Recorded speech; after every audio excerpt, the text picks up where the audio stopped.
My name is Gavin Nelke, and for my presentation, I will be doing Do We Live in a Simulation? I believe we do.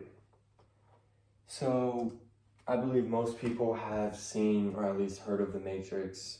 The premise of it is that it is a computer-generated dream world, a simulation to keep humans under control. And Neo is the one and the only one that can fix it or change it. And in the movie, Neo is presented with this red pill or blue pill, where the red pill is the willingness to learn a potentially unsettling or life-changing truth to break out of the matrix, while the blue one is to stay in the matrix, stay in your ordinary reality. And I believe there are a few reasons for why we live in a simulation. The first one being the near infinite probability. All it takes is one real universe. So there could be a possible hundreds or thousands of real universes, but all it takes is one of them to create a near infinite amount of simulated universe. It takes like a tree or a root system. All it takes is that one universe to create trillions, billions, trillions, gazillions of universes that are simulated, which will lead it to completely outweigh real universes. And a question is, then where would that leave us? Because we haven't been able to simulate a universe. So that means we either live in one of the few real ones, one of the first ones, or we're the last one, or the next one to create a simulated version of ourselves. So it's more of a 50-50. But just like in video games, you can create ancestral simulations where it's like creating a video game or a movie of the past, like Red Dead Redemption, Old World, or Battlefield, where they create a video game of a time before they were even able to create video games. So that's one of the possibilities. The next one are the three possible mature civilizations. And this was an idea or theory created by Nick Bostrom, who is an Oxford professor and is the director of the Future of Humanity Institute at Oxford. And he came up with this theory that there are three possible mature civilizations. And the first one is they fail to get that advanced, or all civilizations go extinct. And the next one is they do make it to that point, but they lose interest in creating a simulation. And then the last possible future is that we live in a simulation.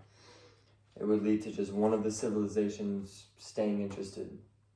And the only way that could work is if these last two fail or are true. So we make it past that point, we stay interested, and we live in a simulation. And all possible futures fit into these three categories. And another question people ask is, what about the cost and computing power of creating all this, a universe? I mean, the cost alone to power a human brain and its complexity is immense, but we don't know the cost of the future. It could be complete world peace and everybody just works together on this one thing. And computing power, I mean, sure, it would be insane to compute a whole universe, but that we don't have to. It's really all we need to see. Like in Minecraft with rendering distance, you only see what you're able to see. So they wouldn't need to compute the outskirts of the universe.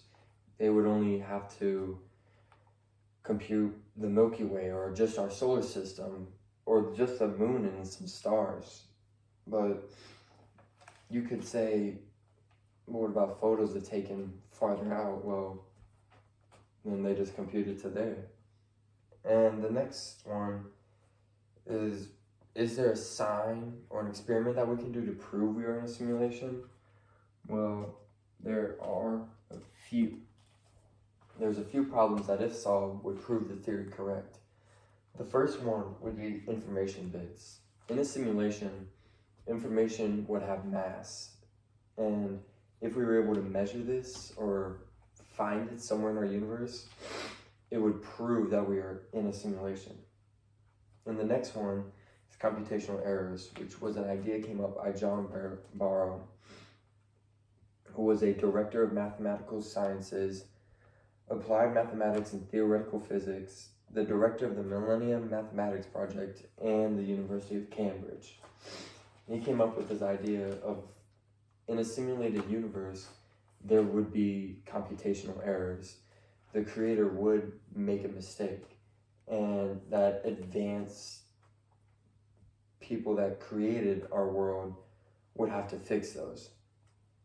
So if we were able to find these errors in our universe, it would prove we were in a simulation. And the last one is already being proved. It's a simulated wormhole. These physicists, scientists on a Google computer created a holographic wormhole that they were able to transfer information from one point to another instantaneously. And if we were able to fully complete that, and we were able to delete information from existence, it would prove we were in a simulation. So we're already part of the way there on that one. And it's just because mass cannot be created nor destroyed, so. And the doomsday theory is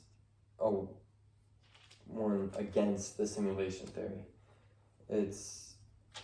There's an article I read on this, there's a book about it, the Doomsday Calculation. I read a little bit of that, and it would just said that we wouldn't be able to live in a simulation if there was a doomsday event that destroyed everything before we could get to that point.